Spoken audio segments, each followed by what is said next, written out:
ओम अज्ञानतिमिरान्धस्य ज्ञानाञ्जनशलाकया सत्सुरोन्मिलितं येन तस्मै श्रीगुरुवे नमः। नमो ॐ विष्णुपादाय कृष्णप्रेष्ठाय भूतले श्रीमते भक्तिवेदान्त स्वामीति नामिने। नमस्ते सारस्वती देवे गौरवाणी प्रचारिणे निर्विशेष शून्यवादी पाश्चात्य देशतारिणे। जय श्री कृष्ण चैतन्य प्रभु नित्यानंद श्री अद्वैत गदाधर श्रीवासदि गौर भक्त वृंद। हरे कृष्ण कृष्ण कृष्ण हरे हरे, हरे राम राम राम हरे हरे। हरे कृष्णा। பக்தர்களுக்கு இனிமையான காலை வணக்கம். இன்றைய ஏகாதசி சத்சங்க நிகழ்ச்சியில கலந்துருக்கிற எல்லா பக்தர்களுக்கும் என்னுடைய பணிவான நமஸ்காரம். மோகினி ஏகாதசி, இன்னைக்கு ஏகாதசி உபவாசம் இருக்கிற எல்லா பக்தர்களுக்கும் பகவானுடைய ஆசீர்வாதம் கிடைக்கணும், மேலும் கிருஷ்ண பக்தியில முன்னேற்றம் அடையணும்னு பிரார்த்தனை பண்றோம். ஹரே கிருஷ்ணா கிருஷ்ண கிருஷ்ணா ஹரே ஹரே, ஹரே ராம ராம ராம ஹரே ஹரே. அப்போ ஒரு ஏகாதசி வரும்போது இந்த ஏகாதசி மகாத்மியத்தை பற்றி யுதிஷ்டிர மகாராஜ் பகவான் கிருஷ்ணர்கிட்ட கேட்கிறார். அப்ப ஏகாதசி விரதம்ங்கிறது இன்னைக்கு நேற்று தொடங்கியது இல்லை. ரொம்ப காலங்களா பெரிய பக்தர்கள் அம்பரீஷர், பாண்டவர்கள், அப்புறம்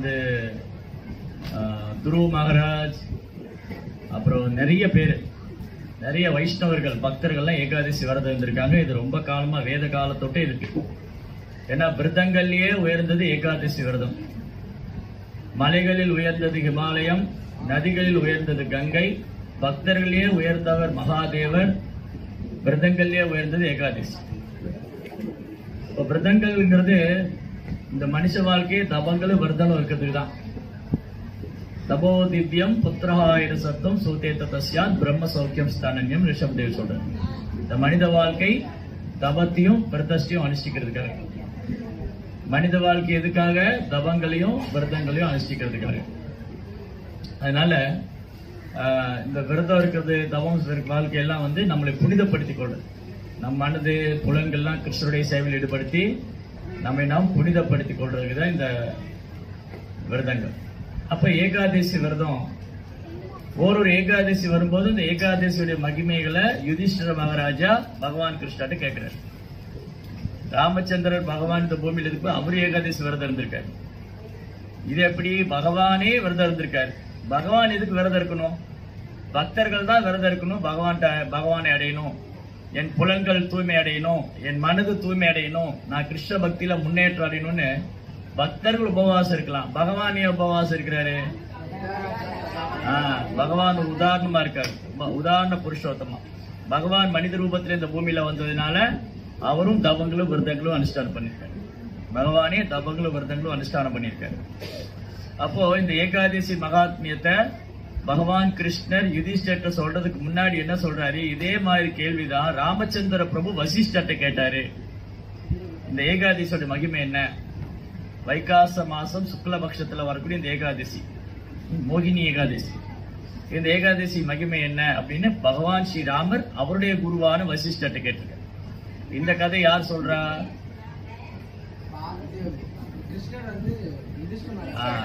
கிருஷ்ணர் யுதிஷ்டிர மகாராஜ்ட்ட சொல்றாரு. எந்த கதைய? ராமர் வசிஷ்டர்ட்ட கேட்டது. அப்போ ராமச்சந்திர பிரபு பகவான் ஸ்ரீராமர் வசிஷ்டர்ட்ட ஏகாதசி மகாத்மியத்தை பற்றி கேட்கும்போது அவர் ஒரு கதை சொல்றாரு. அப்ப கதைக்குள்ள கதை. அப்ப புராணங்கள்ல இந்த மாதிரி ஏகாதசி மகாத்மியம் ரொம்ப அற்புதமா வர்ணிச்சிருக்கு. அப்ப ராமச்சந்திர பிரபு வசிஷ்டர்ட்ட கேட்டாங்க, இந்த ஏகாதசி மகிமையை சொல்லுங்க.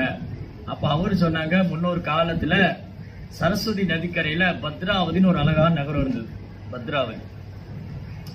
அந்த பத்ராவதிங்க நதிய தியுதிமான் ஒரு மன்னர் ஆண்டு வந்தார். ரொம்ப ராஜரிஷி, ரொம்ப நேர்மையான மன்னர், விஷ்ணு பக்தர். அவர் ராஜ்யம் ரொம்ப நல்லா இருந்தது, பொற்காலமா இருந்தது. நல்ல மழை பெஞ்சது, தானியங்கள் நல்லா இருந்தது, பிரஜைகள்லாம் சந்தோஷமா வாழ்ந்தாங்க. இந்த தியுதிமானுடைய ராஜ்யத்துல தனபாலான்னு ஒரு வியாபாரி இருந்தார். தனபால் இவரு ஒரு விஷ்ணு பக்தர். தனபால் என்ன பண்ணுவாரு? தன்னுடைய வருமானத்தை பகவானுடைய சேவைக்காக பயன்படுத்தினார். கிருஷ்ணாவுடைய சேவைக்காக, பெரிய பெரிய கோயில்கள் கட்டுவது, குளங்கள் வெட்டுறது, குளங்கள், ஏரிகள், கோயிலில் தெப்போத்சவம் பண்ணுறதுக்கு பெரிய தெப்பக்குளம் இருக்கும்.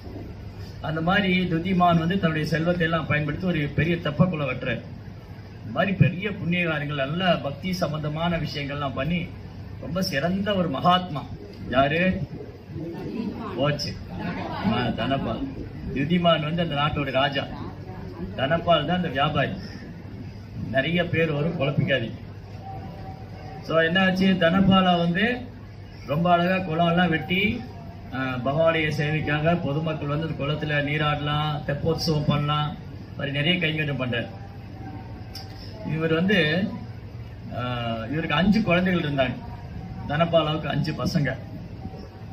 ஸ்வர்ணா, அப்புறம் துதிமான், மேதாவி, ஸ்ருதகீர்த்தி, அப்புறம் திருஷ்டபுத்தின்னு 5 பசங்க. இந்த 5 பசங்கள்ல என்னது பேர் இருக்க சொல்லணுமா? மேதாவி, ஸ்ருதகீர்த்தி, துதிமான், அப்புறம் ஸ்வரணா,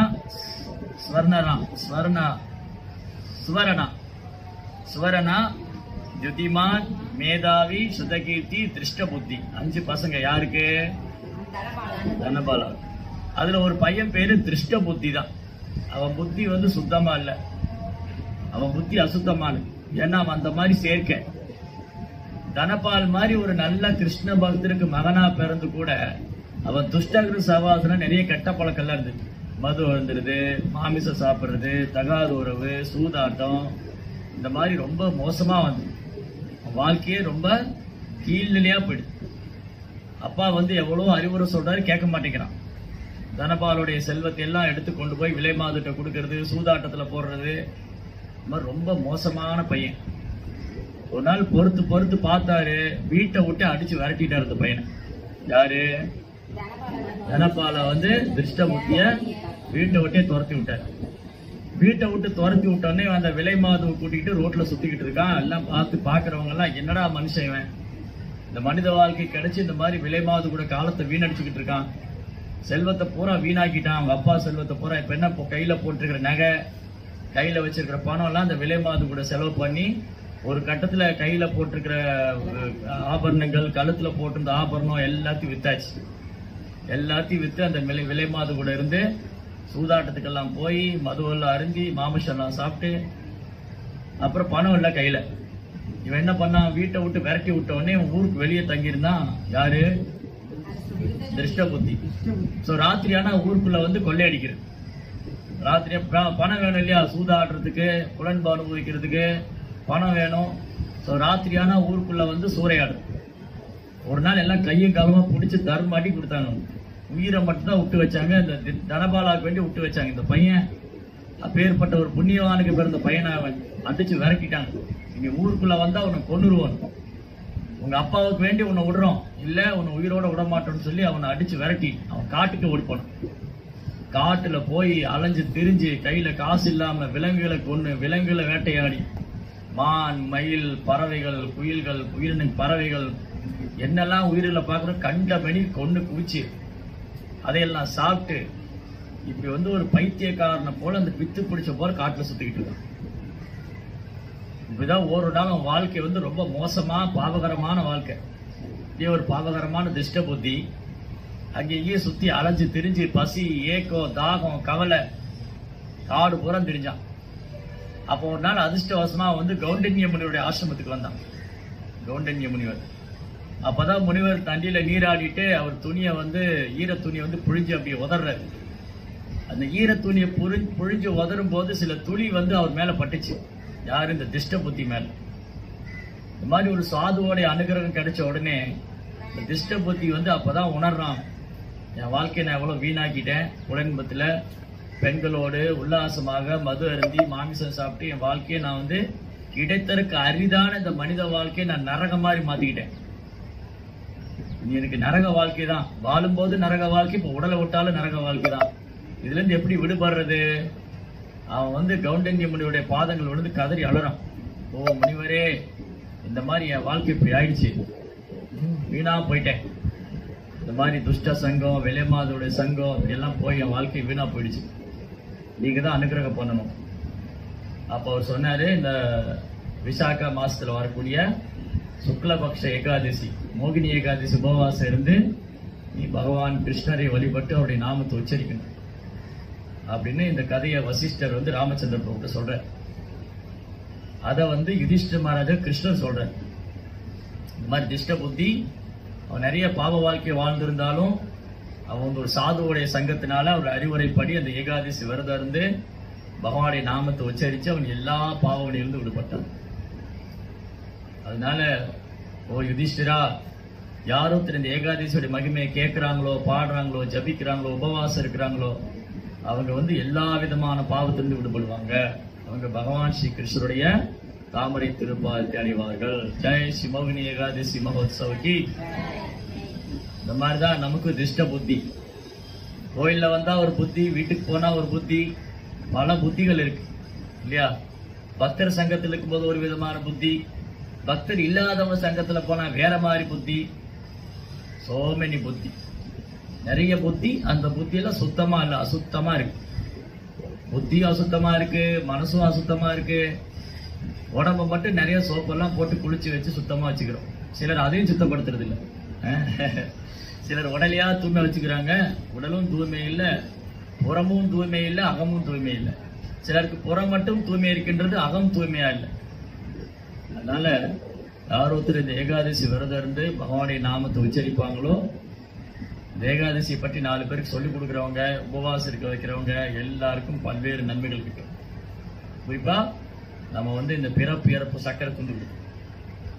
அதனால பக்தி தொண்டு அவ்வளவு சக்தி வாய்ந்தது. பக்தி தொண்டு எவ்வளவு சக்தி வாய்ந்தது, பக்தி தொண்டு எவ்வளவு சக்தி வாய்ந்தது அளவிடவே முடியாது. பக்தி தொண்டுடைய மகிமைகளை சொல்லி வர்ணிக்க முடியாது. அதனாலதான் எல்லா யோக முறைகளும் உயர்ந்தது பக்தி யோகன் பகவான் சொல்றார். எல்லா யோகிலையும் சிறந்தவர் பக்தி யோகி. யோகினாம் அபி சர்வேஷாம் மத்கதேன் அந்தராத்மனா ஸ்ரத்தாவான் பஜதேயோ மாம் சமீயுக்த தமோமதஹ. எல்லா யோகிலையும் சிறந்தவர் யாருன்னா எனது பக்தன். எனக்கு என்னை எப்போது என்னை உள் மனதில் நினைத்துக் கொண்டிருக்கிறேன். பக்தன் எனக்கு எப்பவுமே பிரியமான நெருக்கமான நண்பனும் யோகியுமாவான். அதனால அந்த பக்தியை கத்துக் கொடுக்கறதுக்காக தான் பகவானும் அவரது பக்தர்களும் அவர் சகாக்களும் இந்த பூமிக்கு வராங்க. எப்பெல்லாம் பகவான் இந்த பூமியில் அவதரிக்கிறாரோ அப்போ தன் சகாக்களோட வர்றாரு.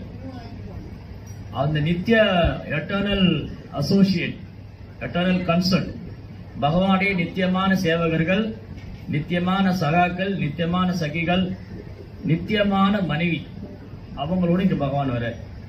அப்ப பகவான் எப்பெல்லாம் இந்த பூமியில வராங்களோ அப்ப சீதா தேவி, ருக்மிணி தேவி, ஜானவா மாதா இவங்கெல்லாம் வராங்க. இவங்கெல்லாம் பகவானுடைய சக்தி தத்துவம், எட்டர்னல் கன்சர்ட், நித்தியமான தம்பதிகள், நித்தியமான மனைவிகள். இவங்க தங்களுடைய பக்தியின் மூலமா பகவானுக்கு அருகாமையில் இருந்து எப்பவுமே சேவை பண்ணிட்டு இருக்காங்க. இந்த பக்தர்கள்லாம் தங்களுடைய உன்னதமான அன்பு மூலமாகவும் பணிவா எளிமையா எப்பவுமே பகவானுக்கு சேவை பண்ணிட்டே இருக்காங்க. 2 தினங்களுக்கு முன்னாடி சீதா நவமி. இன்னைக்கு ஏகாதசி. 2 தினத்துக்கு முன்னாடி சீதா நவமி சீதா தேவி தோன்றிய தினம். அன்னைக்குதான் ஜானவ மாதாவும் தோன்றிய தினம். நாளைக்கு ருக்மிணி தேவி தோன்றிய தினம். அப்ப நாளைக்கு பாகவதம் கிளாஸ்ல ருக்மிணியோடைய மகிமைகள், ருக்மிணி தேவி எப்படி பகவானுக்கு சேவை பண்ணாங்க, அந்த ருக்மிணி விவாகம் எப்படி நடந்தது, அதெல்லாம் நாளைக்கு கிளாஸ்ல பார்ப்போம். இன்னைக்கு சீதா தேவியோட மகிமை. ராமாயணம்னாலே சீதாயாம் சரித்தம் மகத். சீதா தேவி இல்லைன்னா ராமாயணம் கிடையாது. யோசிச்சு பாருங்க, சீதை இல்லைன்னா ராமாயணம் உண்டா? இல்ல. சீதை இருக்க போய் தான் சீதையை தேடி போய் அப்புறம் வானர்களோட நட்பை ஏற்படுத்தி ஹனுமானுக்கு சேவை கிடைத்து, சுக்ரீவனுக்கு சேவை கிடைத்து, அப்புறம் ராவணனை வதம் செய்து இதெல்லாம் நடந்தது. அப்போ ஹோல் ராமாயணத்துக்கு மெயின் சென்டர் பாயிண்ட், ராமாயணத்துல மைய புள்ளியா இருக்கிறது, மைய கருவா இருக்கிறது சீதா தேவி. சீதா, சீதா அப்படின்னா சீதாக்கு நிறைய பேர். ஜானகி, ஜனகனின் புதல்வி ஜானகி. வைதர்பி, வைதர்பி இல்ல, அவங்க ருக்மிணி. இவங்க சீதா. வைதேகின் பேர் சீதாக்கு, வைதேகி. சீதா, சீதா அப்படின்னா இந்த ஏற்கலப்போட டிப்பு, ஏற்கலப்பில முன்ன ஒரு டிப்பு இருக்கும் இல்லையா, அந்த முன்னாடி ஒரு கூர்மையா பாகம் இருக்கும், அதுக்குதான் சீதான்னு பேர். அது நிலத்தை வச்சு உழுவாங்க இந்த ஏற்கலப்பையை வச்சு. ஒரு முறை ஜனக மகாராஜா வந்து யாகம் செய்யறதுக்கு முன்னாடி ஏற்கலப்பை வச்சு உழற. அந்த காலத்துல எப்படி யாகம் செஞ்சாங்க, யாகம் செய்யறதுக்கு முன்னாடி இந்த நிலத்தை வந்து புனிதப்படுத்துவாங்க, ஏற்கலப்பை வச்சு உழுவாங்க. அப்படி ஏற்கலப்பை வச்சு உழும் போது அந்த ஏர் வந்து நிலத்துல ஸ்ட்ரக் ஆயிடுச்சுன்னா அதை எடுக்கிற வரைக்கும் தானம் கொடுப்பாங்க. இந்த பக்கம் கோல்டு ஃபுல்லா வச்சிருப்பாங்க, தங்க நாணயங்கள், ஆபரணங்கள், தானியங்கள் எல்லாம் வச்சிருப்பாங்க. இந்த பக்கம் ஏர் உழுதுட்டு இருப்பாங்க. ஏர் நிலத்துல சிக்கிடுச்சுன்னா அதை எடுக்கிற வரைக்கும் இங்க எல்லாரும் தானம் கொடுத்துட்டே இருப்பாங்க. இந்த மாதிரி யாகம் பண்ணியிருக்காங்க.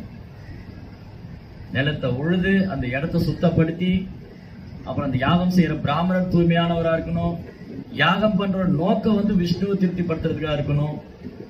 அப்ப யாகம் சொன்னாலே யஜ்ஞோவை விஷ்ணு, விஷ்ணுக்கு இன்னொரு பேர் யஜ்ஞா, விஷ்ணுக்கு இன்னொரு பேர் யஜ்ஞா. நீங்க ஸ்ரீரங்கம் எல்லாரும் போயிருப்பீங்க. ஆனா ஸ்ரீரங்கத்துக்குள்ள ஒரு விக்கிரகத்தை வந்து எட்டி பார்த்தா தான் தெரியும். உள்ள கர்ப்பகிரகத்துல யஜ்ஞ விஷ்ணுன்னு ஒரு விக்கிரகம் இருக்கு. கர்ப்பகிரகத்துக்குள்ள ஓரமா இருக்கு யஜ்ஞமூர்த்தி, யாகசாலையில உள்ள விக்கிரகம். மெயின் நம்பெருமாள் வந்து முன்னாடி உற்சவ மூர்த்தி, பின்னாடி பெரிய பெருமாள் இருப்பார், சைட்ல ஒரு விக்கிரகம் இருக்கும். அவர் யஜ்ஞமூர்த்தி, யஜ்ஞா, யஜ்ஞ நாராயணன். யஜ்ஞோவை விஷ்ணு, யஜ்ஞம்னாலே விஷ்ணு தான். யாகம் சொன்னாலே விஷ்ணுக்காக செயலாற்றுவதுதான். செயல் என்றாலே விஷ்ணுவுக்காக செயலாற்ற வேண்டும். யஜ்ஞம் என்றாலே விஷ்ணுவை திருப்திப்படுத்துறதுக்காக. அதான் விஷ்ணுவுக்கு யஜ்ஞான் பேர். யஜ்ஞ பிரத்யஜ்ஞ பிரத்யஜ்ஞி யஜ்ஞாத்ம யஜ்ஞ சாதன விஷ்ணு சஹஸ்ரநாமத்துல யஜ்ஞா. யாகம்னாலே விஷ்ணுவுக்காக செய்யறதான், விஷ்ணுவோட திருப்திக்காக செய்யறதான். அப்ப யாகம் செய்யக்கூடிய நபரும் விஷ்ணுவோட திருப்திக்காக பண்ணணும். யாகம் பண்ண பிராமணரும் விஷ்ணுவை திருப்திப்படுத்துறதுக்காக பண்ணணும். யாகத்துக்கு உண்டான இடமும் தூய்மையா இருக்கணும். யாகம் செய்யறதுக்கான பொருட்களும் தூய்மையா இருக்கணும். தானியங்கள், நவதானியங்கள், அப்புறம் நெய், சுத்தமான நெய் கிடைக்கும். இப்ப கலியுகத்துல எல்லாமே கலப்படம், எல்லாமே அசுத்தம். பக்தியும் சுத்தம் இல்ல, நெய்யும் சுத்தம் இல்ல, நிலமும் சுத்தம் இல்ல, செய்யற பக்தனும் சுத்தம் இல்ல, பிராமணனும் எல்லாமே கலப்படம். அதனால கலியுகத்துல வந்து பேரளவான யாகத்துக்கு பிரயோஜனம் இல்லை. அதனாலதான் சைத்தன்ய மகாபிரபு கலியுகத்துல என்ன யாக சிபாரிசு பண்ணியிருக்காரு? யஜ்ஞம் சங்கீர்த்தன பிராயே, ஹரே கிருஷ்ணா கிருஷ்ண கிருஷ்ண ஹரே ஹரே, ஹரே ராம ராம ராம ஹரே ஹரே. இதுதான் இந்த யுகத்துக்கான யஜ்ஞம். யஜ்ஞம் சங்கீர்த்தனம், நாம சங்கீர்த்தனம் தான் இந்த யுகத்துக்கான யஜ்ஞம். அப்போ இந்த மிதி அப்படிங்கிற ராஜா, மிதி என்ற மன்னர் ஆண்டு வந்ததுனால இந்த மிதிலான்னு பேர் வந்து. அந்த மிதியோட உடல்ல இருந்து ஒரு உடல், அவர் இறந்ததுக்கு அப்புறம் உடலை கடைவாங்க. அதுல இருந்து தோன்றியவர் தான் ஜனக். ஜனகா அப்படின்னா அந்த டைனஸ்டில வரவங்க எல்லாருக்குமே ஜனகான்னு தான் பேர். ஜனகாங்கிறது ஒரு டைட்டில். தாக்கூர் அப்படிலாம் சொல்றாங்க இல்லையா, மிராஸ், தாக்கூர், அந்த மாதிரி பண்ணையார், மிராசுதார் அப்படிங்கிற மாதிரி இது ஒரு டைட்டில் ஜனக். பட் இங்க வந்து சீதாதேவியோட அப்பா பேர் வந்து ஷீரத்வஜ ஜனகா. இந்த ஜனகா ஒரு பேர் ஷீரத்வஜா. அவருடைய தம்பி வந்து குசத்வஜா. ரெண்டு பேர், Shiradhwaja and Kushadhwaja. Shiradhwaja Janaka great personality. இந்த ஜனகா வந்து ஷீரத்வஜ ஜனகா சாதாரண ஜனகர் அல்ல, அவரு சாதாரண நபர் அல்ல, ராஜ ரிஷி. பகவத்கீதையிலே கிருஷ்ணா இவருடைய பேரை ரெக்கமெண்ட் பண்ணியிருக்காரு. பகவத்கீதையில கிருஷ்ணா ஒரு பக்தர் பேரை சொல்லியிருக்காருன்னா அது ஜனகர் தான். கற்பனைக்கு சம்சித்தி ஆசித்த ஜனகாதேக லோக சங்கிரகமேவாவி. அர்ஜுனா, நீ ஜனகனை போன்ற மன்னரை பின்பற்ற வேண்டும். நீ என்ன பண்ணணும்? ஜனகரை போன்ற மன்னனை பின்பற்ற வேண்டும். ஏன் ஜனகரை போன்ற மன்னரை பின்பற்ற வேண்டும்? ஜனகர் துறவியா? அவர் காட்டுல வாழ்ந்தாரா? அவர் குடும்பம் கிடையாதா? ஜனகருக்கு வந்து ராஜ்யம் உண்டு, அவர் மிதிலையின் சக்கரவர்த்தி, அவருக்கு குடும்பம் உண்டு, மனைவி உண்டு. அப்புறம் ஏன் அர்ஜுனன் ஜனகரை ஃபாலோ பண்ணு சொன்னாரு? ஜனகர் வந்து ராஜ ரிஷி. ராஜ ரிஷினா ராஜ்யம் உண்டு, பற்றுதல் கிடையாது. ராஜ்யத்து மேல பற்றுதல் இல்ல, அரண்மனை மேல பற்றுதல் இல்ல, அவருக்கு பகவான் மேல மட்டும்தான் பற்றுதல், பக்தி தோட்டல மட்டும்தான் பற்றுதல். நம்ம ஒரு சின்னதா வீடு கட்டிட்டா அதுக்கு மேலே அட்டாச்மெண்ட் வந்துடும். என் வீடு என்னுடையது, என் பொருள், என்னுடைய நகை, என்னுடைய மோதிரம், அது காணா போட்டு ஊர் ஊரா தேடும் இல்லையா? பட் ஜனகருக்கு அவ்வளவு பெரிய ராஜ்யம் இருந்து அவருக்கு அட்டாச்மெண்ட் இல்லை. Complete detach, பற்றற்றவர். அவர் ஒரு மகாஜன், 12 மகாஜனங்கள் ஒருவர் ஜனகர். அதனால மகாஜனோ எனக்கு அது சம்பந்தா, மகாஜனங்களின் அடிச்சுவட்டை பின்பற்ற வேண்டும், ஜனகரை போன்ற மன்னரை பின்பற்ற வேண்டும். அர்ஜுனனுக்கு கிருஷ்ணரை சிபாரிசு பண்றாரு, ஜனகரை ரெக்கமெண்ட் பண்றாரு. அப்படின்னா ஜனகர் எப்பேற்பட்ட பக்தரா இருந்தா கிருஷ்ணரே அர்ஜுனனுக்கு ரெக்கமெண்ட் பண்ணுவாரு. பகவானே அவருக்கு மருமகனா வந்திருப்பாரு. அந்த அதிர்ஷ்ட தேவதை லட்சுமி தேவியே அவருக்கு குழந்தையா வந்திருப்பாரு. அதனால ஜனகா வந்து அப்பேற்பட்ட ஒரு சுத்த பக்தர், தூய பக்தர். ராஜ்யமே பத்தி எரிஞ்சது உபன்யாசம் கேட்டுக்கிட்டு இருந்தார் அஷ்டவக்ர முனிவர். அஷ்டவக்ர முனி ஜனகருடைய சபைக்கு வந்து அஷ்டவக்ர கீதான்னு பேசிட்டு இருக்காரு. எப்படி பகவத்கீதை மாதிரி அஷ்டவக்ர கீதா. ஆத்மான என்ன, உடல்னா என்ன, பரமாத்மா யாரு, பௌதிக இயற்கை என்ன, இந்த பிரபஞ்சம் எப்படி இயங்குது, இதுக்கெல்லாம் எப்படி பரமபுருஷர் பகவான் கிருஷ்ணர் காரணமா இருக்காரு, அதெல்லாம் பேசிட்டு இருக்கும்போது இந்த அஷ்டவக்ர முனிவரோட எப்பவுமே ஜனகர் வந்து அவர்கிட்ட கேட்டுட்டே இருக்காரு. அஷ்டவக்ரர் கூட எப்பவுமே ஜனகர் உட்கார்ந்து அவர்கிட்ட பல்வேறு ஆன்மீக தத்துவங்களை கேட்கிறாரு. அப்ப அஷ்டவக்ரனுடைய சீடர்கள் என்ன நினைச்சுக்கிட்டாங்க, என்னடா இது, இவர் எப்ப பாரு நம்மளை விட்டு ஜனகர் கூட போய் பேசிட்டு இருக்காரு. ஜனகர் யார், ஒரு பௌதிகவாதி தானே. அவருக்கு மிதிலா இருக்கு, அரண்மனை இருக்கு, ராஜபோக வாழ்க்கை, விதவிதமா உணவு சாப்பிட்றாரு, எல்லாம் அனுபவிக்கிறாரு. அவர் கூட போய் குரு மகாராஜ் உட்கார்ந்து பேசிட்டு இருக்காரு. அப்ப அஷ்டவக்ரர் என்ன பண்ணாரு, ஜனகரோட மகிமையை இந்த உலகத்துக்கு காமிக்கணும். என்ன பண்ணாரு, அன்னைக்கு உபன்யாசம் நடந்துட்டு இருக்கும்போது அஷ்டவக்ரருடைய சீடர்களும் உட்கார்ந்து இருக்காங்க, ஜனகரும் உட்கார்ந்து இருக்காரு. திடீர்னு ஒரு மாயை ஏற்படுத்தினார் அஷ்டவக்ரர். தன் யோக சித்தினால திடீர்னு ஒரு மாயை ஏற்படுத்தினார். மிதிலாவே தீப்பத்தி எறிகிற மாதிரி, மிதிலாவே பத்தி எறிகிற மாதிரி ஒரு மாயையை கிரியேட் பண்ணிட்டார். அப்ப எல்லாம் ஓடுறாங்க, இங்கே அங்கேயும் போர் மிதிலா எரியுது. எல்லாம் சொல்றாங்க, ஜனக மகாராஜ் ஆபத்து ஆபத்து, தீ பிடித்து விட்டது. அவர் காதலே வாங்கிக்கல. என்ன வேணாலும் ஆகட்டும், இந்த சரீரத்தை அந்த தீ எரிக்க முடியாது. சாரி, இந்த சரீரத்தை தீ எரிக்கலாம், ஆனா சரீரத்தில் இருக்கிற நைனம் சிந்தந்தி சஸ்தானி நைனம் தகதி பாவகா, இந்த உடலை நெருப்பால் எரிக்கலாம், இந்த உடல் இருக்கிற ஆன்மாவை எரிக்க முடியாது. இப்ப இங்க தீ பத்தி எரிஞ்சிருச்சு. இப்ப நான் சொன்ன ஒத்துக்கீங்களா, இங்க தீ பத்தி எரிஞ்சிருச்சு. மாதாஜி பிரபுஜி எல்லாம் இங்கே உட்காருங்க, இந்த உடம்பு இந்த நெருப்பு எரிச்சிடும், ஆன்மாவை எரிக்காது, எங்கேயும் போகாதீங்க. முதல்ல நான் எந்திரிச்சு ஓடிடுவேன் இல்லையா. ஐயோ இங்க தீ பிடிச்சிருச்சு, நான் எப்பறம் உட்காந்து கிளாஸ் முடியாது இல்லையா. இவ்வளவுதான் நம்மளோட அண்டர்ஸ்டாண்டிங், நம்மளுடைய அனுபவம் இவ்வளவுதான். இந்த உடலுக்கு ஏதாவது நம்மளால பொறுத்துக்க முடியாது. ஜனக மகாராஜோட மிதிலேயே நெருப்பு பத்தி எறிகிற மாதிரி பண்ணா ஜனகர் உட்காந்து கேட்டுட்டு இருக்காரு. அடுத்தது என்ன சொல்ல போறாரு, அடுத்தது ஆத்மா, ஹரே கிருஷ்ணா குடிப்போம், அடுத்தது ஆத்மாவை பற்றி என்ன சொல்ல போறாரு அப்படின்னு ரொம்ப ஆர்வமா கேட்டுட்டு. அப்பதான் இந்த சீடர்களுக்கு எல்லாம் புரிஞ்சுது ஜனகருடைய மகிமை என்னன்னு. அப்பேற்பட்ட உத்தமமான ஒரு பக்தருக்கு பகவான் ராமரே மருமகன் ஆயிட்டாரு. அந்த உமாதேவியே லட்சுமி தேவியே அவங்களே சீதா தேவியா வந்தார். சீதா தேவி அப்படி ஒரு அழகு, அப்படியே உருக்கிய பொன் நிறத்துல இருக்காங்க, அழகான ஒரு தங்க பேரையில. ஜனகர் வந்து நிலத்தை உழும்போது அப்படியே அந்த பூமியிலிருந்து தோணும் சீதா தேவி. அந்த குழந்தை எடுத்து அப்படி முத்தமிட்டு ஜனகர் மடியில போட்டுட்டு ஓடி வராரு அவங்க மனைவிட்ட. பாரு எவ்வளவு அழகான குழந்தை. அந்த குழந்தை வளர ஆரம்பிச்சது. சின்ன குழந்தை பந்தெல்லாம் விளையாடும், தோழிகளோட பந்து விளையாடும். அப்ப ஜனகருடைய சபையில சிவதனுசு, சிவதனுசு அது சிவபெருமானுடைய தனுசு, சிவபெருமானுடைய வில்லு. அது எப்படி ஜனகருடைய அரண்மனைக்கு வந்தது? தூக்கிட்டு வந்துட்டாங்களே யாராவது? அப்படிலாம் தூக்கிட்டு வர முடியாது. அந்த தனுசை தூக்கணும்னா 500 பேர் வேணும். சிவதனுசை தூக்குறதுக்கு 500 பேர் வேணும். ஒரு பெரிய ரதத்து மேல வச்சிருக்கிறாங்க, அப்படி ஃபுல்லா ஆபரணங்களால் அலங்கரிக்கப்பட்டு, தங்கம், வெள்ளி, வைரம், வைடூரியம், மாணிக்கம், முத்து, பவளம், விலையே மதிக்க முடியாத ஆபரணங்கள் பொறிக்கப்பட்ட அலங்கரிக்கப்பட்ட சிவதனுசு. அதை வைத்துக் கொண்டுதான் சிவபெருமான் திரிபுராசுரங்கிற அசுரனை வதம் செய்தார். அப்போ ஒரு முறை ஜனகருடைய ஆன்சிஸ்டர், அவருடைய மூதாதையர் வந்து தேவவிரதன் ஒருத்தர், தேவராதன். இந்த தேவராதன் என்ன பண்ணாரு, தேவர்களுக்கும் அசுரர்களுக்கும் யுத்தம் நடக்கும் போது இவர் போய் அசுரர்களை எதிர்த்து தேவர்கள் பக்கம் நின்று சண்டை போட்டார். அப்போ ஒரு காலத்துல மன்னர்கள் எப்படி வாழ்ந்திருக்காங்க, இங்கிருந்து தேவலோகத்துல போய் தேவர்களுக்காக சண்டை போட்டிருக்காங்க. அப்பேற்பட்ட புண்ணிய ஆத்மாக்கள்லாம் வாழ்ந்திருக்காங்க. தேவராதன் அதே சரீரத்தோட தேவலோகத்துல போய் தேவர்களுக்காக சண்டை போட்டு அசுரர்களை விரட்டி அடிச்சார்.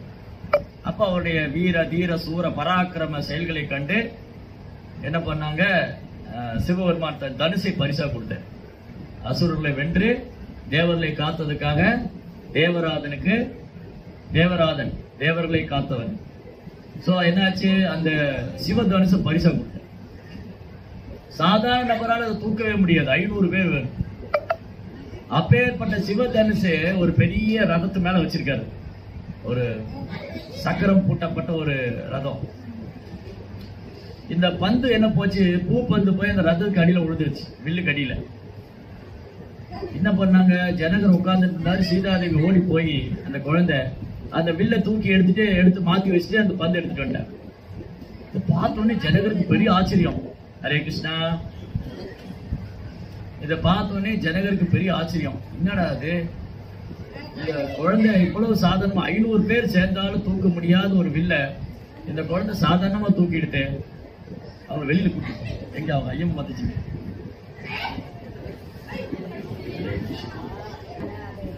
ஜனக மகாராஜ் பார்த்தாரு, இந்த சின்ன பொண்ணு என் குழந்தைக்கு அவ்வளவு சக்தியா சாதாரணமா தூக்கிட்டா இந்த வில்ல. அப்ப யார் இந்த வில்ல எடுத்து நான் ஏற்றாங்களோ அவங்களுக்கு தான் என் மகளை கல்யாணம் பண்ணி தருவேன் அன்னைக்கு முடிவு பண்ணார். சீதாதேவிக்கு திருமண வயது வந்தோடனே அனௌன்ஸ் பண்றாரு, இதனால் சகலமானவர்களுக்கு தெரிவிப்பது இதிலே என் மகராஜ் ஜனகர் அறிவிக்கின்றார். அவரது அழகான புதல்வி சீதையை கரம் பிடிக்க விரும்புபவர் இந்த சிவதனுசை எடுத்து நான் ஏற்ற வேண்டும். அப்ப சீதையோட அழகுல மயங்கின பெரிய பெரிய ராஜகுமாரர்கள், இளவரசர்கள், பேரரசர்கள், சிற்றரசர்கள் எல்லா திக்குகளிலும் திசைகளிலிருந்து வர்றாங்க. ஓ, சீதாதேவி அழகு, அந்த அழகு பதுமையை நானே மனம் முடிக்க வேண்டும், அவளை என் துணைவியாக்கிக் கொள்ள வேண்டும், அவளை மனைவியாக்கிக் கொள்ள வேண்டும். பெரிய பெரிய மன்னர்கள், ஜாம்பவான்கள்லாம் வர்றாங்க, மகாரதர்கள், ஏகரதர்கள், எல்லா பெரிய பெரிய ரத வீரர்கள், அதிரதர்கள்லாம் வர்றாங்க. வந்து அந்த ஹரே கிருஷ்ணா. அங்க வந்து இந்த யாகசாலையில பார்த்தா பெரிய பிரம்மாண்டமான சிவதனுசு. இவன் வந்து முக்குன்னு முக்குறான், நகத்தை கூட முடியல, நகத்தை கூட முடியல, அந்த வில்ல ஆசை கூட முடியல. இப்படி வந்து பெரிய பெரிய மன்னர்கள்லாம் வந்து அந்த வில்ல அசைக்க கூட முடியல. ஜனக மகாராஜ் முடிவு பண்ணாரு, என் பொண்ணு அவ்வையார் பாட்டியா தான் ஆகும் போல இருக்கு, என் பொண்ணு வந்து அவ்வையாரா போக வேண்டியதாயிரும் போல இருக்கு. யாருமே சிவதனுசு நகத்து கூட முடியல. இவன் ஏம வந்து இது நகர்த்தி எடுத்து நான் ஏற்றி எங்கது தெரியாதனமா சொல்லிட்டோமோ, ஏன்னா ஒருத்தனால நகர்த்த கூட முடியல. இதனால என்னாச்சு, நிறைய பேருக்கு பகமை வந்து பொறாமை வந்து மிதிலை மேல போர் தொடுக்கவே ஆரம்பிச்சிட்டாங்க. சீதையை வந்து கடத்திட்டு போகணும், சீதையை கடத்திட்டு போகணும்னு பெரிய போரை யுத்தமே எல்லாம் நடந்திருக்கு. கடைசியில ஜனகருக்கு ஒரே கவலை, என் பொண்ணு கல்யாணம் நடக்குமா நடக்காதா, ஒரு பையன் அதை நகர்த்த கூட மாட்டேங்கிறாங்க. அப்பதான் என்னாச்சு, விஸ்வாமித்திரர் ராம் லக்ஷ்மணனுடைய மிதிலைக்கு வர அன்னைக்கு ஜனகர் ஒரு யாகத்துக்கு ஏற்பாடு பண்ணியிருக்காரு. அந்த யாகத்துக்கு எல்லாரும் இன்வைட் பண்ணிருக்காரு. எல்லாத்தையும் இன்வைட் பண்ணிருக்கப்போ இந்த மாதிரி ராம் லக்ஷ்மணும் 2 பேர் மிதிலைக்கு வந்திருக்காங்க. அப்படி 2 பேர் சூரியனை போல பிரகாசிக்கிறாங்க. ராம் லக்ஷ்மண் பறந்து விரிந்த தோள்கள், தாமரை போல கண்கள், தோற்றத்தை பார்த்தா பெரிய ராஜவம்சத்தை சார்ந்த மாதிரி, அப்படியே தோளெல்லாம் வந்து மகா பாகு, பெரிய தோள்கள். ஆனா உடையணிஞ்சுக்கு பார்த்தா முனிவர்கள் போல இருக்காங்க. மரபுரு தரித்து ஜடைமுடி வைத்து, இத வந்து எதையோ என்ன சொல்றது, இந்த வைரத்தை வந்து இந்த பட்டை தீட்டாத வைரம் போல இருக்கு. ஆனாலும் இவங்க அழகு தடுக்க முடியல. இந்த அழகு சூரியனை போல பிரகாசிக்குது. முனிவர்கள் மாதிரி ஆடை அணிஞ்சிருக்காங்க, ஆனா தோற்றத்துல சத்திரியனை போல இருக்காங்க, சூரியனை போல பிரகாசிக்கிறாங்க. ஜனகர் கேட்டார், யார் இந்த ராஜகுமாரர்கள்? விஸ்வாமித்திரர் சொன்னார், இவர் அயோத்தியின் இளவரசன் ராஜகுமாரன் ஸ்ரீராமன், இவன் அவன் சகோதரன் லக்ஷ்மணன், ரகுகுல திலகன், ராஜீவ லோச்சனன் ஸ்ரீ ராமச்சந்திரன். ஓ, வெரி நைஸ்.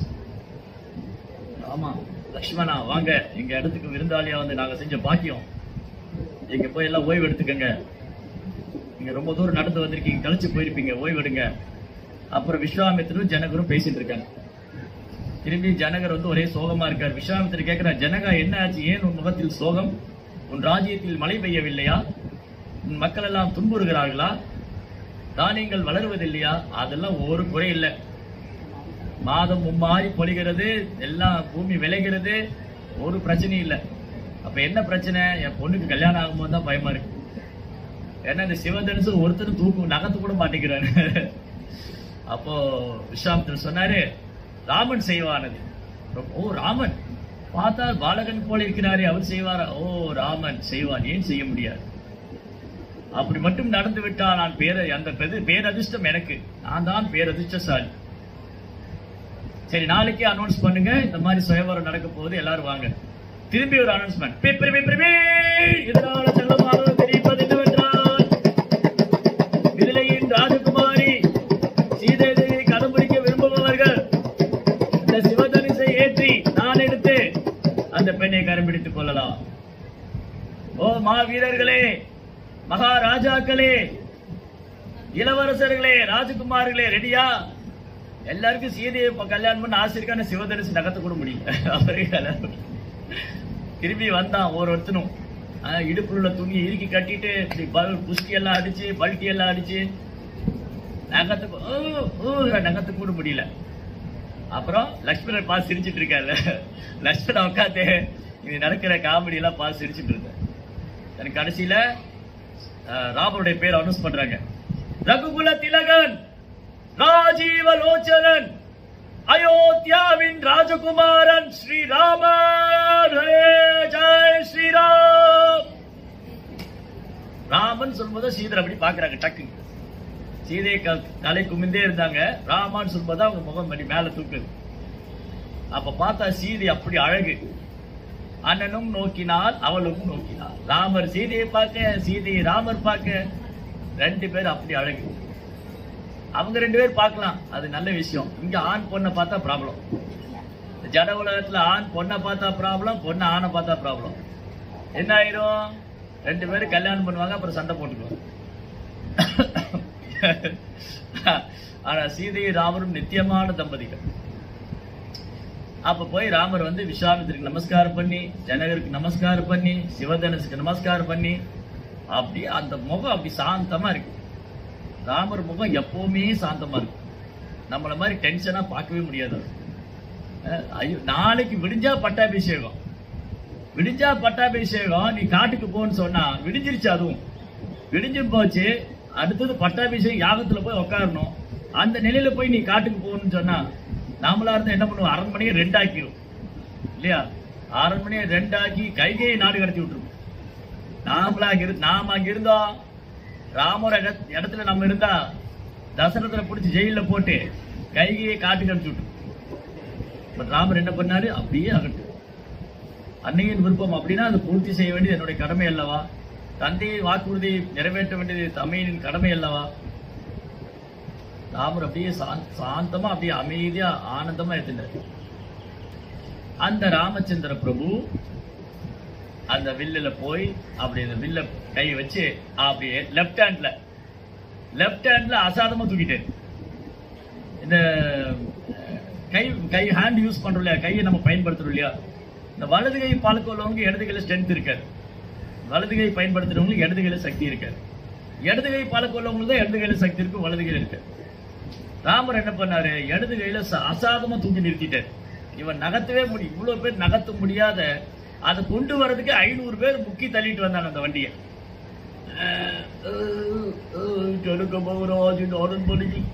இவ்வளவு பெரிய வில்லை வைத்துக் கொண்டு நம்மை வண்டி தள்ள விட்டு விட்டார்களே அப்படின்னு அவன் நொந்து போய் தள்ளிட்டு வரான். அந்த வில்லை தள்ளுறதுக்கு 500 பேர் வரும். இவர் அசாதமா தூக்கி நிறுத்தினார். தூக்கி நிறுத்தினவங்கள அப்படி நான் ஏற்றும் போது வில்லு வளைஞ்சு முடிச்சு. அந்த இடி இருக்கு இல்லையா, அது பெரிய இடி மாதிரி இருக்கு. அந்த வில்லு முறிஞ்சதே பெரிய இடி மாதிரி 3 உலகம் எதிரொலிக்கும். அந்த சபையில சீதா தேவி, ஜனகர், விஸ்வாமித்திரர், ராம், லக்ஷ்மண் இவங்களை தவிர மீது எல்லாம் தரையில உருண்டாங்க. ஏதோ இடிதான் உழுந்துருச்சு போல இருக்கு. அங்க மகேந்திர மாலையில பரசுராமர் தவம் பண்ணிட்டு இருக்காரு. அவரு தவமே போயிடுச்சு. பரசுராமர் உட்காந்துட்டு ஓ தவம் செஞ்ச டமார்னு ஒரு இடி இடிச்ச மாதிரி சவுண்டு. பரசுராமர் கண்விடித்தார். ஓ, இந்த ராமனுக்கு என்ன ஒரு அகங்காரம், என் தபத்தை கெடுத்து விட்டார். அப்படி கோபத்துல வர்றார் பரசுராமர். அந்த மாதிரி அந்த வில்ல உடைச்ச உடனே ஜனகருக்கு சந்தோஷம், அதிர்ச்சியம், அற்புதம், ஆனந்தம். அங்க எல்லாம் ஒரே ஆனந்தம். எல்லா ஜெய் ஸ்ரீ ராமச்சந்திர பிரபு கி, ரகுகுல திலக ராஜீவலோச்சன ஸ்ரீ ராமச்சந்திர பிரபு கி, ஜெய் ஜெய் ஸ்ரீராம். எல்லாருக்கும் சந்தோஷம். அப்புறம் சீதையை கையில ஒரு மாலையை கொடுத்து நீங்க ராமருக்கு போய் போடுங்க. ராமர் அப்படி உயரமா இருக்காரு. சீதா தேவி எப்படி மாலை எட்டி போட முடியும்? ராமர் குனிஞ்சாதான் மாலையை போட முடியும். ராமர் குனியாம அப்படி ஜபர்தஸ்தா நிக்கிறாரு, அப்படி கம்பீரமா நிக்கிறாரு. அப்ப என்ன பண்ண, லட்சுமணன் பார்த்துட்டே இருக்காரு. லட்சுமணன் போய் ராமருடைய பாதம் தொட்டதுமே ராமன் குனிஞ்சு லட்சுமணன் தூக்குறாரு. சீதை மாலை கரம் பிடித்தார். உடனே செய்தி அயோத்தியாவுக்கு அனுப்பப்பட்டது. என்ன செய்தி வந்தது? அயோத்தியாவின் சக்கரவர்த்தி தசரத மகாராஜுக்கு ஜெயஹோ. நீ எங்க இருந்துப்பா வர்ற? நான் மிதிலையிலிருந்து வருகிறேன். என்ன செய்தி கொண்டு வந்திருக்க? உங்கள் மகன் ராஜகுமாரன் அயோத்தியாவின் உங்கள் புதல்வன் ராமன் அந்த சிவதனுசு யாராலும் நகர்த்த முடியாத, தூக்க முடியாத, அசைக்க முடியாத சிவதனுசு ஏற்றி நான் ஏற்றி விட்டார். அவர் மிதிலையின் ராஜகுமாரனை மணந்து கொள்ள தகுதியுடையவர் தயாராகி விட்டார். உடனே செய்தி விஸ்வாமித்திர முனிவர் உங்களை கையோடு அழைத்து வர சொன்னார். வாருங்கள். ஒட்டுமொத்த அயோத்தியா, கௌசல்யா, சுமத்ரா, கைகேயி, அப்புறம் பரதா, சத்ருகனா, தசரத், சுமித்ரன் எல்லாம், வசிஷ்டர் எல்லாம் வராங்க. போல் அயோத்தியா பெரிய ரதம் எடுத்துட்டு எல்லாரும் ஒரு பெரிய ஊர்வலமா வந்து மிதிலை வந்து மிதிலையே கோலாகலம் பூண்டுரு. அந்த மாதிரி சீதா கல்யாணம். சீதா கல்யாண வைபவமே அது அவங்க கல்யாணத்துல பாடுறது இப்ப எல்லா கல்யாணத்திலும் பாட ஆரம்பிச்சிட்டாங்க. அன்னைக்கு பாடினது அதுக்கப்புறம் அவங்க வாழ்க்கையில வேற பாட்டு தான் பாடுறது. சொந்த பாட்டு, சோக பாட்டு. அன்னைக்கு மட்டும் சீதா பாட்டு பாடிடுவாங்க. அன்னைக்கு மட்டும் சீதா கல்யாண, ஏன்டா கல்யாணம் பொண்ணு. எனிவே, அப்ப என்ன நடந்தது? அந்த மாதிரி பெரும் சீதனங்களோட வண்டி வண்டியா வந்து முத்துக்கள், பவளங்கள், ரத்னங்கள், வைரமாலைகள், ஆபரணங்கள், ஐஸ்வர்யங்கள் எல்லாம் வண்டியா அனுப்புறார் மிதிலை இருந்து அயோத்தியாவுக்கு. அப்ப ராமர் சீதையை மணந்து கொண்டார். தன் குசத்வஜனுக்கு இருந்த மகள்களை யார் மணந்து கொண்டாங்க? லட்சுமணனுடைய மனைவி யாரு? ஊசியா. லட்சுமணின் மனைவி ஊர்மிளா. லட்சுமணன் ஊர்மிளையை மணந்து கொண்டார். பரதன் சத்ருகனா, மாந்தவி, சுதகீர்த்தி. இந்த மாதிரி எல்லா 4 பசங்களுக்கு கல்யாணம் பண்ணி பெரிய சீர்வரிசையோட மிதிலிருந்து அயோத்தியாவுக்கு வராங்க. அயோத்தியா மக்களுக்கு ஒரே ஒரு உற்சவம் இருந்தது. என்ன உற்சவம்? ராமரை தரிசிப்பதே உற்சவம். இப்ப ராமரோடு சீதையை தரிசிப்பது டபுள் உற்சவம், டபுள் தமாக்கா. ஒரே கல்ல 2 மாங்கா. இப்ப ஒரே சமயத்துல 2 கண்களுக்கும் கண்கொள்ளா காட்சி ராமர் சீதையை சேர்ந்து தரிசிப்பது. இவ்வளவு நாளும் அயோத்தியா மக்கள் ராமருடைய அழகை மட்டுமே பார்த்துட்டு இருந்தாங்க. இப்ப சீதையின் அழகையும் அவர்கள் அனுபவித்தார்கள். அந்த மாதிரி ராமரும் சீதையும் அயோத்தியால வந்து எல்லாருக்கும் ஆனந்தம். அப்புறம் என்னாச்சு? சீதையை வந்து காட்டுக்கு போனாங்க. ராமர் வந்து வனவாசம் போகணும்னு சீதையும் கூட போகணும். சீதை போகணும்னு ஒண்ணும் இல்ல. வரம் என்னது? என் மகன் பரதன் நாடாள வேண்டும், ராமன் காட்டுக்கு செல்ல வேண்டும். சீதையோட இடத்துல நம்ம இருந்தா என்ன பண்ணுவோம்? அப்படியா ராமா, நீங்க காட்டுக்கு போயிட்டு வாங்க, நான் அப்பா வீட்டுக்கு போயிட்டு வரேன், நான் மிதிலையில போய் இருந்துக்கிறேன், நீங்க வரும்போது சொல்லுங்க, அப்புறம் நான் வந்துடுறேன். ஒரு மெசேஜ் மட்டும் கொடுத்துருங்க, வாட்ஸ்அப் மெசேஜ் பண்ணிருங்க, இந்த மாதிரி நான் என்னோட ஃபாரஸ்ட் முடிச்சது நான் வந்துடுறேன். அப்பதான் வரும். இதுதான் இந்த காலம். இந்த காலத்துல கணவன் கஷ்டப்பட்டா நியாயம் கஷ்டப்படணும். அதான் அன்னைக்கு இவருடைய ரத்னாகர் கதையில வரும். ரத்னாகர் நிறைய பாவம் பண்ணா அவங்க குடும்பத்துல கேட்டா, நீ பாவம் பண்ணி நீ கஷ்டப்பட்டு பாவம் செய்து நியாயமா பாவத்துல பங்கெடுத்துக்கணும். யாருமே தயாரா இல்லை. ஏன்னா அவங்க கர்ம வழி அனுப்பிச்சுட்டு அடுத்தவங்க பாவத்துல எப்படி பங்கேது? சீதாதேவி அவங்க பக்தியின் சொரூபம், பக்தியே உருவானோம். பிரபு எங்க இருக்காரோ அதான் எனக்கு அயோத்தியா.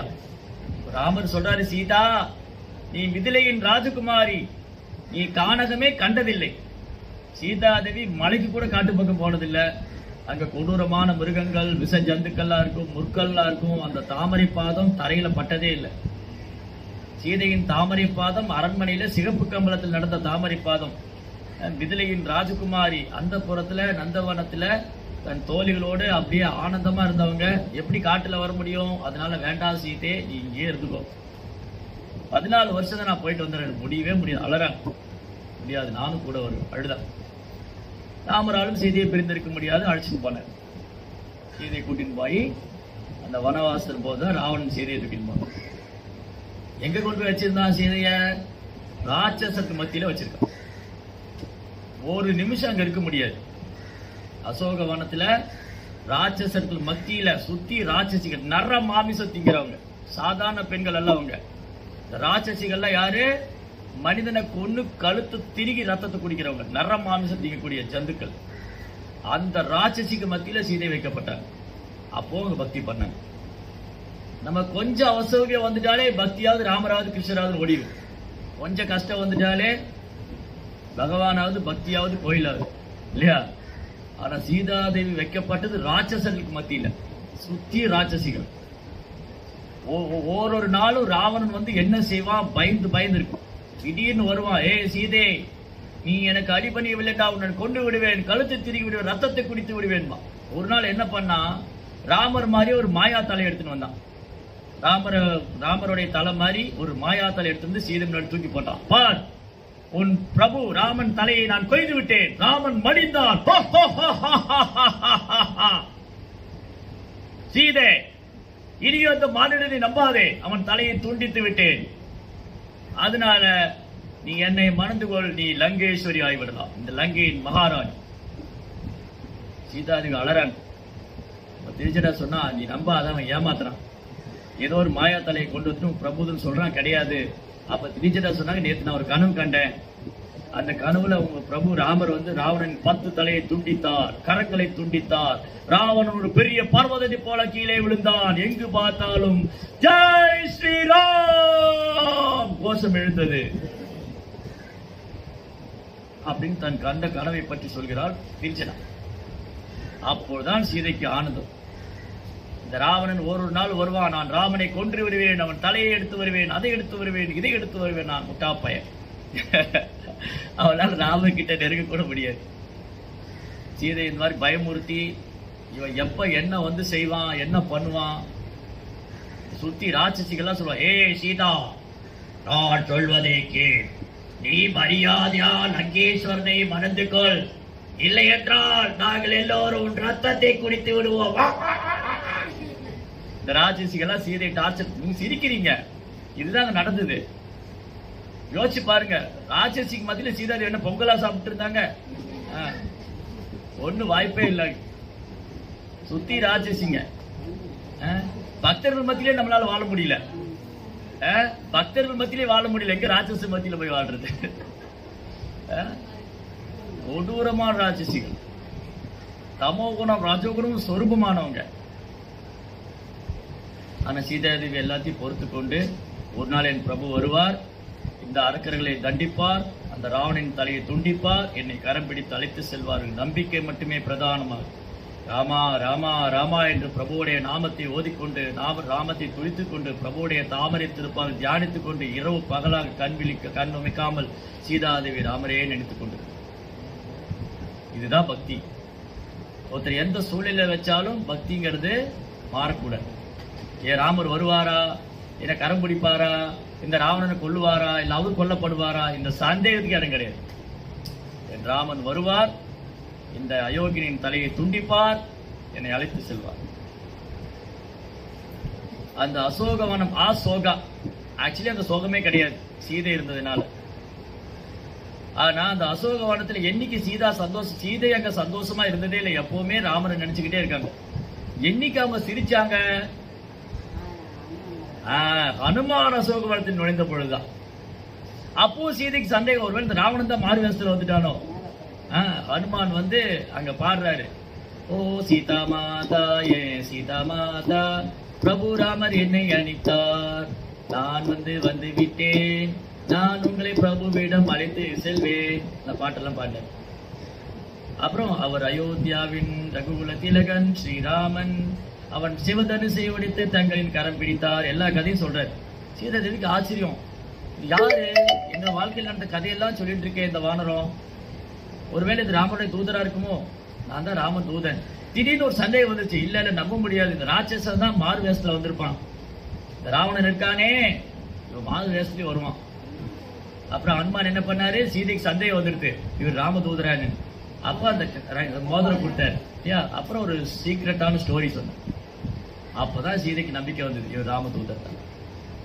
அப்ப ஹனுமான் சொன்னார், சீதாதேவி என் தோளில் மீது ஏறிக்கொள்ளுங்கள், உங்களை இப்பொழுதே நான் பிரபுவிடம் அழைத்து சென்று வருகிறேன்.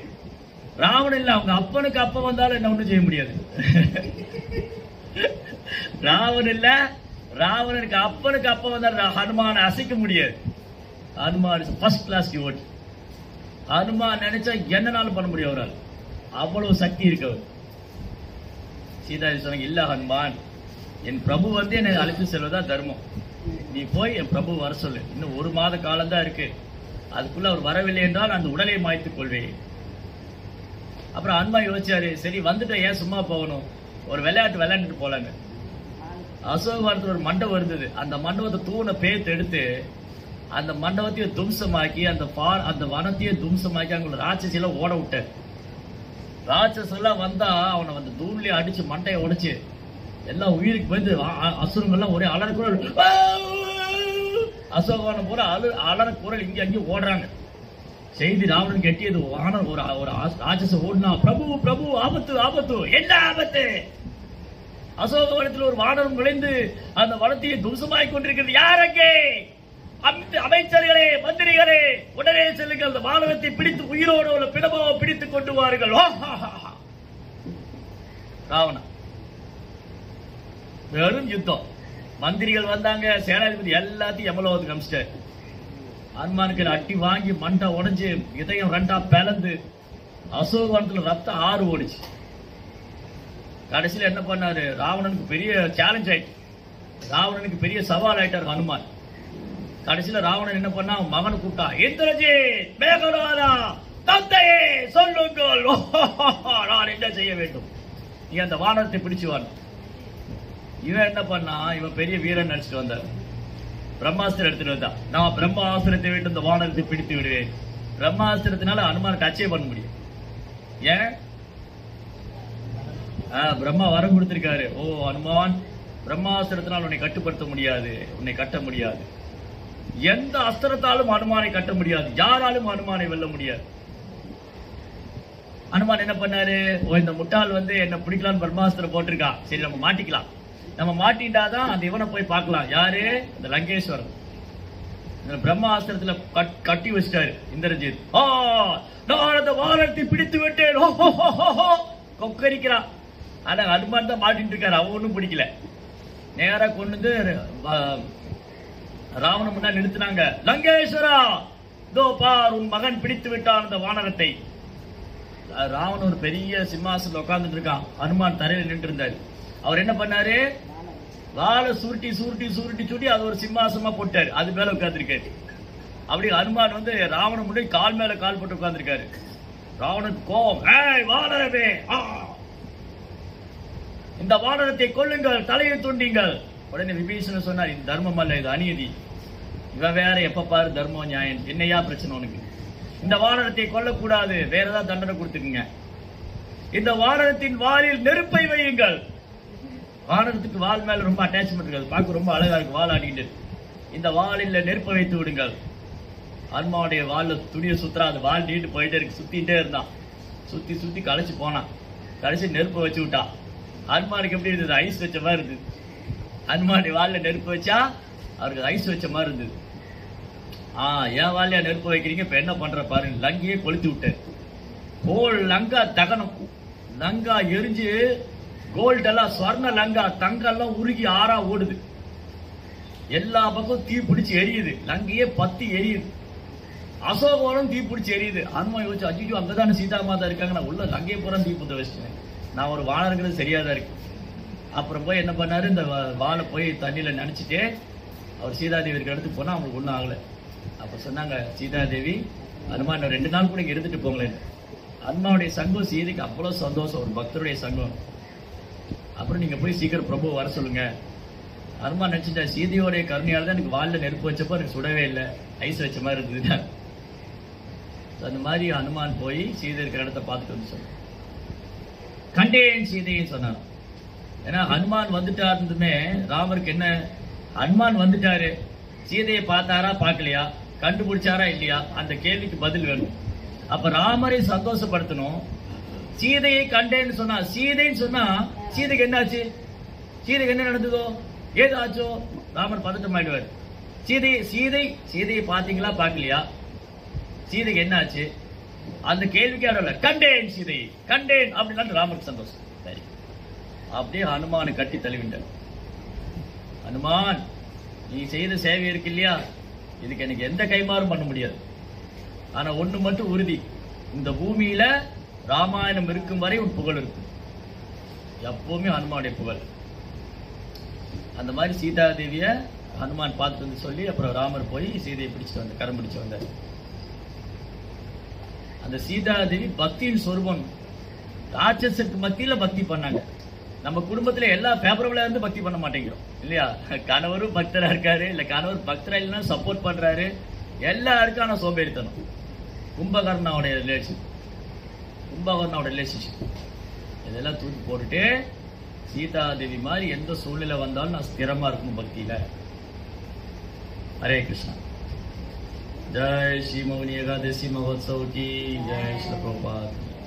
சீதா தேவிட்ட பிரார்த்தனை பண்ணிக்கணும், நமக்கு அந்த வைராகியம், பக்தியில வைராகியம், உறுதி, விரலாத மனது, எப்பவும் பகவானே நினைச்சிட்டு இருக்கணும். பக்தி சேவையில ரொம்ப ஆர்வமா இருக்கணும்.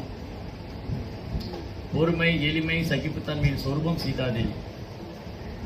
ஹரே கிருஷ்ணா.